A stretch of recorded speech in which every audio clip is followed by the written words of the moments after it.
Tuh ini tuh dulu tempat saya. Ini tempat saya. Saya ingat banget makanya saya foto. Ini tempatnya almarhum Pak Giman tetangga saya. Jadi kami sudah semacam punya perjanjian tak tertulis lah. Kalau Pak Giman pengen berak di sini boleh, tapi harus pas ketika saya tidak berak di situ. Kalau saya dan Pak Giman datang bersamaan, saya berak atas tempat ini gitu. Jadi kan punya semacam perjanjian tak tertulis. Kami dulu ya karena nggak punya toilet masing-masing, jadi kami harus berak bareng-bareng, dan itu sensasi yang mungkin tidak banyak orang-orang pernah merasakannya gitu, berak bareng-bareng. Kami itu dulu merasa tidak risih melihat pantat kawan kami, dan kalian tidak semua pantat orang desa itu mulus kan, ono sing wireng ya kan, ono sing wireng banget ya kan. Dan itu pengalaman spiritual bagi saya kan. Dan yang lebih keren, ini yang lebih keren banget, kami tuh bisa loh ngising bareng sambil bercengkerama banget. Jadi ketika saya lihat ada meme di mana, ada toilet yang berhadapan-hadapan, wah, pokoknya ya, saya tuh sudah merasa, aduh ini masa kecil saya ini basic banget ini. Karena waktu kecil saya sudah pernah merasakan, kalian bayangkan jam 6 sebelum kami berangkat sekolah atau kami berangkat kerja, kami ngobrol bareng-bareng, kami membicarakan banyak hal apapun itu tentang pemerintahan gitu. Kan dulu sering, kalau dunia dalam berita itu kan sering ada berita-berita politik ya, atau nonton pertandingan sepak bola, atau layar emas biasanya. Layar emas malam kita membicarakan atau pertandingan sepak bola, kami ngobrol bareng, ngobrol bareng sambil ngising. Bal-balan mau, oh emangnya aku Ronaldo ngegol gitu. Jadi dialektika itu terbangun di atas tai-tai yang berjatuhan. Ada diskusi di situ, ada romantisan di situ. Kami bahkan bisa bercengkrama dengan tetangga kami, bahkan dalam keadaan yang paling memalukan. Saya kemudian menulisnya dan membandingkannya dengan keadaan zaman sekarang. Zaman sekarang jangankan hal seperti itu bisa terlakukan. Bahkan kita tetangga dekat yang sudah sangat dekat pun, ketika kita ketemu kita nggak saling ngobrol kata, karena kita masing-masing sibuk dengan HP kita masing-masing ya. Jadi ada perbandingan yang sangat jauh antara orang zaman dulu dan zaman sekarang. Biar ngobrol iso karo ngising, dan kita pertanyaan-pertanyaan yang paling menjijikkan pun bisa kita tanyakan. Tahu kita atas banget di mana itu bisa loh ditanyakan. Karena saking kita intimate gitu, sangat intim, dan itu bisa ditulis. Ini orang juga ini melu numpai gitu. Kita kan sering ketemu dengan tulisan-tulisan di bokong trek itu kan lucu-lucu ya, lucu-lucu, kreatif gitu. Kemarin tadi ada teman nge-share tulisan di trek, pernah jatuh cinta nanti goblok, cintanya itu mau gobloknya iseh gitu. Kita kan sering ketemu, ada beberapa tulisan yang tampak seksi, jorok, ada candaan yang aneh. Saya sering sekali ketemu gitu. Gagal pantukir, saya pernah ketemu gitu. Kebalwiran, iseh penak Mbak Yune, wah itu kan. Sing saru apa meneh ya kan? Yang saru kan banyak banget, kan susumu mampu samsu gitu kan. Kok bisa kepikiran ini tukang-tukang truk. Orang melu duwe ini melu numpai kan. Ken Arok, jebule maca Ken Arok ya kan. Don Tumim buat aja ke susu ya, kita sering kali ketemu hal seperti itu. Dan saya pernah dapat ketemu sama tulisan truk itu jorok banget. Ada gambar cewek pakai bikini, pakai celana dalam gitu, kemudian ada gambar burung garuda gitu, dia lagi mematok bikini si cewek, dan tulisannya itu nakal banget, ini kacangku. Kita jorok banget, tapi kok dia bisa kepikiran ya nulis kayak gini. Jadi kadang saya pikir para supir truk ini kan selalu punya istilah-istilah yang unik, istilah-istilah yang lucu untuk mengungkapkan perasaan hati mereka gitu. Mereka punya istilah-istilah yang lucu dan keren gitu. Saya punya teman yang kerjaannya jadi tukang tracking, mereka tidak pernah loh menyebut istilah air mani, ompol dewo. Modal wong lanang iki lho, cocok kencono ompol dewo. Itu gila keren banget. Ompol dewo. Mereka tidak menyebut pelacur dengan pelacur. Pancar isi ulang itu kan kok bisa kepikiran sih mereka menyebut dengan pancar isi ulang gitu. Hal yang out of the box banget, dan sering kali kita menemukan itu di tulisan bokong trek, tapi kita jarang untuk menuliskannya gitu. Next, ini saya pernah ketemu dengan sandal di satu masjid. Sandal ini tulisannya 2019 ganti presiden, jadi ini waktu panas-panasnya pilpres gitu. Ini kan hal yang sebenarnya sangat sederhana. Ada orang ukir sandal swallow-nya diukir dengan tulisan 2019 ganti presiden. Tentu ini adalah pendukung Prabowo ya, karena 2019 ganti presiden. Dia sholat di masjid dan pakai sandal ini gitu. Ini kan pemandangan yang sangat biasa, tapi bisa dicari semiotikanya gitu. Semiotika pertama adalah gerakan 2019 ganti presiden boleh dilakukan asal tidak melewati batas suci. Contohnya kan seperti itu. Atau bisa juga dipakai oleh pendukung Jokowi. Memang gerakan 2019 ganti presiden itu layak untuk diinjak-injak gitu, karena sedang gitu. Jadi selalu ada semiotika di situ. Dan itu bisa loh ditulis. Atau ini, saya lagi iseng cari di Google Map, ketemu bapak saya gitu. Dan mukanya kok blur gitu. Ini kemudian saya jadi ingat tulisan dari seorang, saya kemudian baca di Twitter, ada orang yang punya pengalaman sentimental soal yang kayak gini gitu. Jadi dia itu suatu saat menelusuri jalan di rumahnya pakai Google Map 3 dimensi itu, dan ternyata ketemu sama bapaknya yang lagi pulang dari Jumatan, lagi bawa sajadah. Dan itu sangat bikin dia sentimental karena bapaknya sebenarnya sudah meninggal.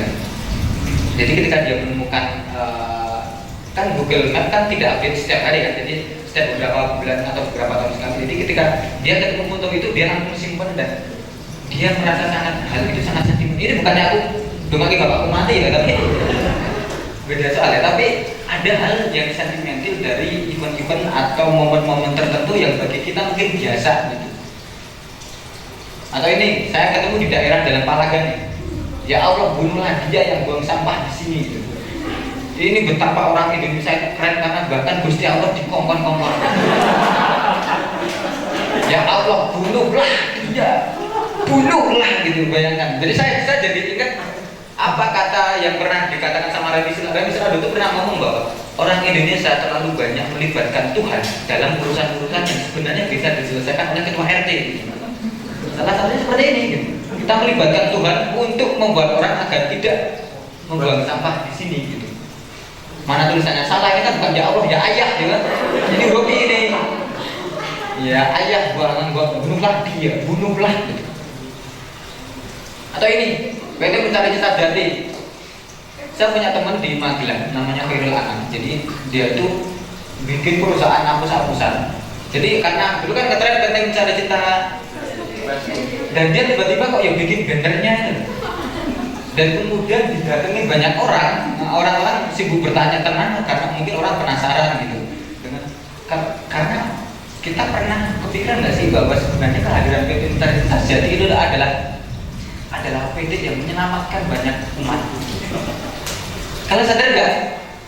Dulu ketika kita punya Facebook, ada salah satu kolom itu namanya kolom pekerjaan, ya kan? Dan betapa ada jutaan orang yang tersiksa karena mereka pengangguran dan tidak bisa mengisi. Akhirnya muncullah PT kolektif ini, ya kan? PT entah siapa yang memulai, tiba-tiba kita punya kesadaran bersama. Para pengangguran ini punya kesadaran bersama untuk memasukkan PT Mencari Cinta Sejati gitu. Kalau orang yang nggak kuliah bedanya universitas kehidupan, ya kan? Atau universitas Ma'iyah atau universitas apapun gitu. Kita sering ketemu sama hal itu. Kehadiran PT Mencari Cinta Sejati ini adalah PT yang sangat-sangat, atau kalau cewek kerja di PT TDR Racing atau apapun itu gitu.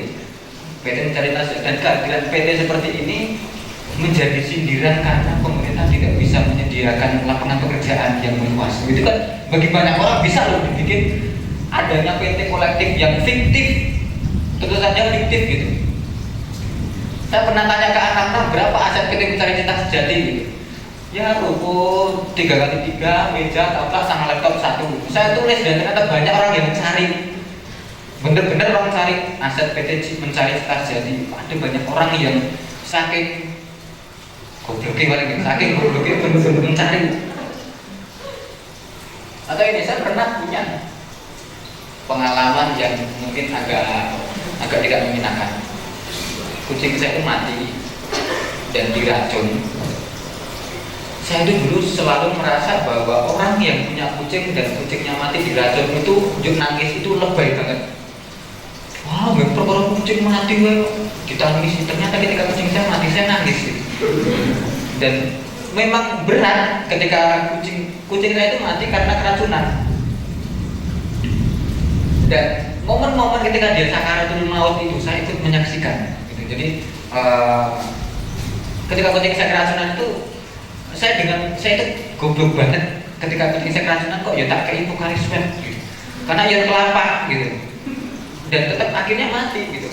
Ini akhirnya mati dan saya sangat sedih gitu. Saya kuburkan di depan rumah, tentu menghadap kiblat.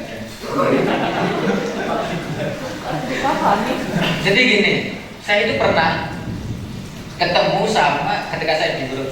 Bagi banyak orang, kucing itu bukan lagi sekedar kucing, tapi peliharaan anggota keluarga gitu. Kalian pernah nggak menganggap kalian memelihara kucing terus menganggap kucing kalian sebagai anggota keluarga? Saya pernah ketemu mobil di Borobudur. Kalian tahu istilah Happy Family? Saya pernah ketemu bapak, ayah, adik, kakak, ciput. Ciput itu kucing. Jadi ada orang yang menganggap kucing itu sebagai anggota keluarga, happy family. Yang kalau kucingnya itu mati, nggak happy lagi, ya. Jadi ada orang yang menganggap serius kucing itu sebagai hewan peliharaan, dan itu akhirnya saya rasakan ketika saya kehilangan kucing saya ini. Jadi ketika kucing saya meninggal, saya merasa sangat sedih, sangat sedih. Saya bahkan sampai merasakan gini. Kalian ingat nggak kalau yang dalam Islam itu ketika si mayat dikubur dan pengubur terakhir itu berjalan 7 langkah meninggalkan kuburan, dia akan ditanya. Saya sampai merasakan ini apakah kucing saya sudah ditanya sama malaikat? Karena saya kubur di depan rumah saya, ketika saya masuk ke kamar otomatis kan sudah 7 langkah kan. Saya sampai menangis dan bayangkan kucing saya pasti sedang ditanya oleh malaikat sekarang. Sampai saya merasakan hal karena saking saya menganggap kucing saya itu keluarga gitu. Apakah dia sudah ditanya mantra buka? Mungkin seperti itu. Saya membayangkan seperti itu. Saya bayangkan kucing saya sekarang sedang ditanya oleh malaikat. Karena saya merasa sangat dekat dengan kucing saya gitu.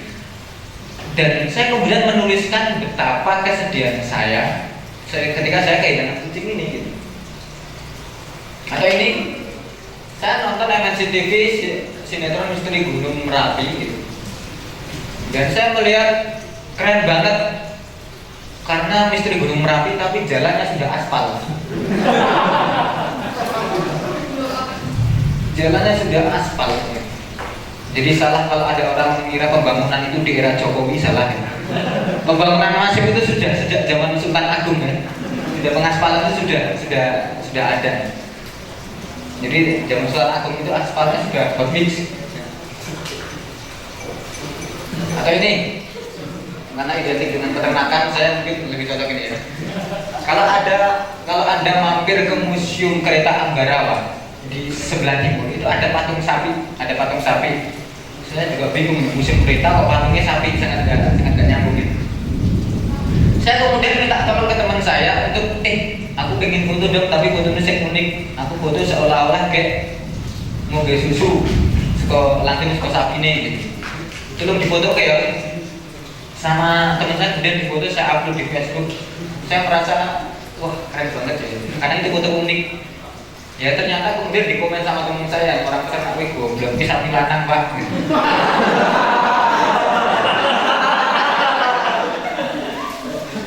Jadi saya bukan sedang ini jenenge apa gitu, blowjob kan berarti?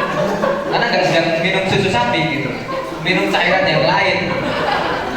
Kan momen-momen seperti ini sering tidak terkira ya, dan itu saya temukan ketika foto itu saya upload.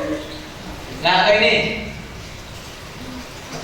saya itu minum, saya beli soto di warung soto spesial di daerah Jakarta, itu Pak Samsul, dan minumnya teh hangat. Ketika teh hangatnya datang, kok gelasnya kayak seperti ini?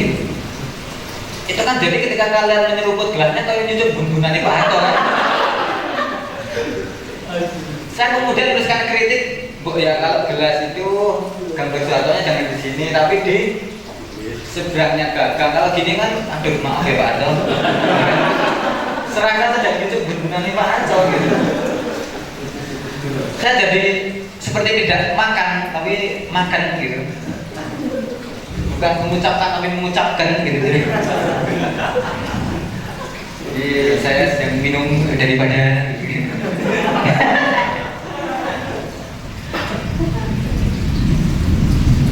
Atau ini saya ada yang pernah miminan gitu ya. Saya itu dulu waktu kecil itu sering main pasaran seperti ini. Jadi ini ada menyebutnya tali putri, ada menyebutnya bakmia. Di daerah apa namanya? Bakmia. Miminan. Karena tidak punya kemampuan taksonomi yang bagus. Jadi kalau lu Selinaios harus ke Gunung Kidul itu ya. Di tempat saya namanya tali putri. Ada di daerah Magelang tuh beberapa puncak itu jorok banget, jembut kuning. Ada nih punya jembut kuning jorok banget. Tapi di tempat saya namanya tali putri. Sering kalau masak-masak itu memang sering buat bakmi-bakmian gitu. Nah, ketika saya menemukan bakmi-bakmian ini ada semacam sensasi sensasi nostalgia saya ketika zaman masa lalu gitu. Jadi betapa dulu itu saya dulu sangat feminim gitu. Betapa saya itu dulu sangat bodoh. Kalian pernah merasakan pasangan kan? Yang laki-laki juga pernah kan? Kalian pernah nggak merasakan ketika saya itu dulu suka sama cewek dan ceweknya itu juga ikut mimian, ikut pasaran gitu. Jadi dia seolah-olah memasakkan mie gitu. Dan cuma gara-gara saya merasa karena saya suka sama si cewek itu, ketika saya dibuatkan mie, seolah-olah saya makan beneran gitu. Enak dan ini saya menemukan betapa sejak dulu saya sudah goblok gara-gara cinta itu sekecil ini. Bukan hanya sekarang gitu. Jadi ini mie-nya buat kamu kan, dulu kan main suami-suaminan, masak-masakan, terus saya itu bener-bener makan mie itu bener-bener tak punya gitu. Aku kok nek dipikir-pikir kok bikin kok goblok, bener-bener senang, terus harusnya kan bisa terus gua aja kan bisa tidak melakukan itu. Betapa kekuatan cinta itu memang ya mengacaukan logika ya. Atau ini saya nonton film Susana. Jadi Susana itu ini judulnya yang Telaga Angker. Jadi ketika Susana itu ada satu adegan ketika Susana itu membunuh penjahatnya. Kalau kalian ingat ada Susana yang episode ini, penjahatnya adalah pengedar narkoba. Ada pernah nonton tadi? Iya. Ini kan musuhnya pengedar narkoba, kemudian bunuh Susana. Ketika si Susana ini akhirnya balas dendam dan membunuh mantan bos narkoba yang membunuh dia. Tahu nggak apa yang diucapkan oleh Susana? Dasar pengedar narkotik keparat. Bayangkan, setan itu bisa mengucapkan dasar pengedar narkoba, pengedar narkotik keparat. Jadi film zaman dulu itu bahkan setan itu sudah peduli kamtipmas.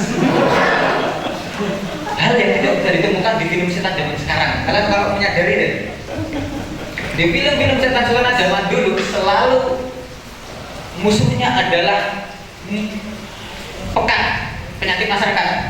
Selalu ada falsafah atau mutiara-mutiara hikmah dalam film horor dulu gitu. Kalau kalian ingat ya, ini kemudian menceritakan kegelisahan saya ketika soal film horor zaman dulu gitu. Kalau kalian lihat film horor zaman dulu itu ada momen ketika setannya itu pasti kalah sama ustadz, ya.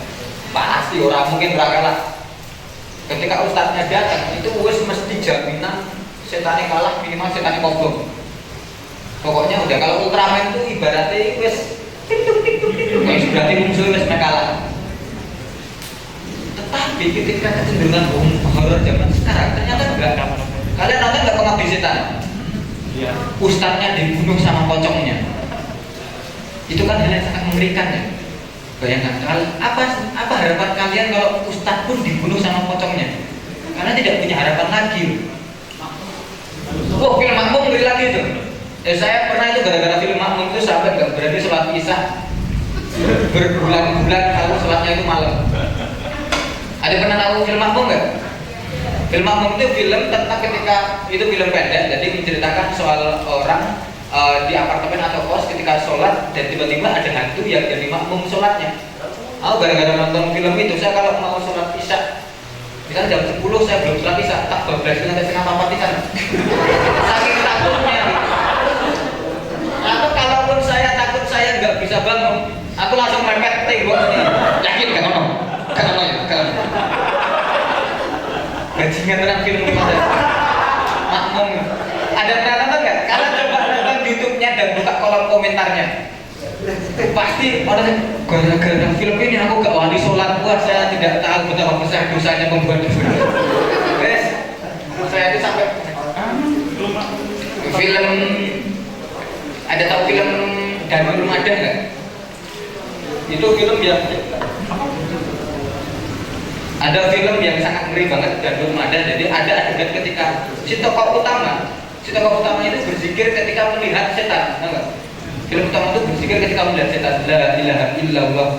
Setannya itu di depan ikut la ilaha. Apa harapan kalian? Jadi film horor zaman sekarang itu sedikit banyak itu mendistraksi peran agama gitu. Saya menuliskan hal itu karena saya merasa ada banyak kegelisahan saya soal terkait film horor ini. Nah ini waktu dia si Susana menusuk si bandar narkotik keparat.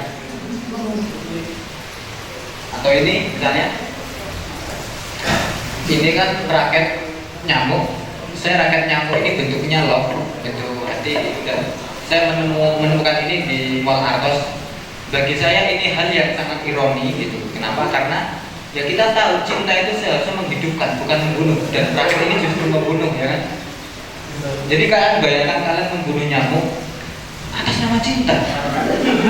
Apa bedanya dengan orang-orang yang mengajukan tempat ibadah atas nama agama? Oh, saya jika sampai banget ya. Rahasia saya om dan aku pak. Saya menemukan ini dan bagi saya ini sangat ironik karena kita selalu ya ada simbol-simbol cinta dalam usaha pembunuhan gitu ya kan. Kalian membunuh nyamuk dengan penuh kebanggaan tapi dengan sesuatu yang itu menyimbolkan cinta. Dalam hal ini rakyat bentuk cinta. Kan bayangkan ada nyamuk melambung I love you das. Kalau ada istilah cinta ini membunuhku ini rakyat ini, dan kadang kita sering ketemu dengan simbol-simbol seperti ini kan. Kalian pasti pernah deh buang air kecil kemudian gayungnya bentuk cinta ya kan. Terus ketika kalian cebok rasanya wah cebok dengan cinta gitu. Kita sering ketemu hal seperti itu, tapi kenapa kita dalam menulis padahal ini hal yang layak untuk ditulis gitu. Nah ini kembali ke materi ya. Ini ada beberapa contoh bahwa ada lebih banyak hal di sekitar kita yang sebenarnya bisa kita tulis. Cuma kadang kita itu seringkali lupa untuk menuliskannya gitu. Ujian enggak ya?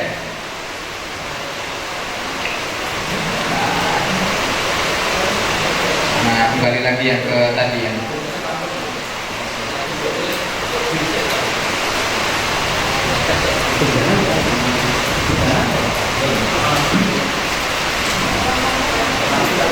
Oh, oke. Ya kalau mandi pak, bukannya pak. Jadi ini kan bahwa tulisan lanjut ke materi bahwa bagus atau tidaknya tulisan itu kan tidak ada satuan baku, tidak ada kemampuan, tidak ada parameternya, itu relatif. Tetapi menurut saya pribadi, sekali lagi, ini menurut saya pribadi, tulisan yang bagus setidaknya itu mengandung 3 dari 5 unsur ini, atau 2 lah. Pertama personal, yang kedua informatif, 3 punya kesamaan, 4 emosi, 5 menawarkan gagasan baru. Kita berikan satu personal. Jadi kenapa tulisan personal itu menarik dan bagus? Menurut saya menyumbang faktor kebagusan dalam sebuah tulisan.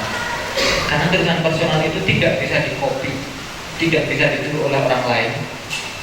Pengalaman masing-masing orang itu beda. Jadi ketika ada sisi personal, tidak banyak orang yang mungkin bisa merasakannya sehingga dia valid. Tidak banyak orang yang punya pengalaman serupa, dan itu menjadi sangat keren.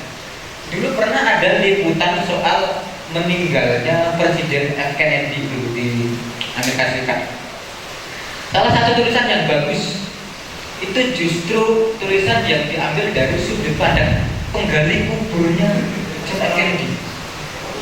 Jadi kisah orang yang menggali kuburnya John F. Kennedy. Jadi bayangkan ketika orang lain membahas soal intrik politik, membahas soal kisah asmara, membahas soal bagaimana siapa pembunuhnya, ada tulisan yang itu diambil dari sudut pandang orang yang menggali kuburannya John F. Kennedy. Itu sangat personal dan itu bagus, ya. Informatif, ya. Informatif adalah memberikan pengetahuan yang baru. Kita tahu bahwa dunia ini berputar di atas informasi-informasi yang baru. Ada informasi-informasi yang orang lain mungkin tidak tahu, gitu. Dan informasi itu akan selalu berubah-ubah setiap tahun, setiap waktu. Jadi ketika ada sebuah tulisan itu memberikan informasi yang baru, itu adalah salah satu hal yang membuat sebuah tulisan itu bagus. Ini misalnya gini deh. Kita selama ini tahu bahwa planet itu ada 9, kan? Selama ini kita tahu planet ada 9.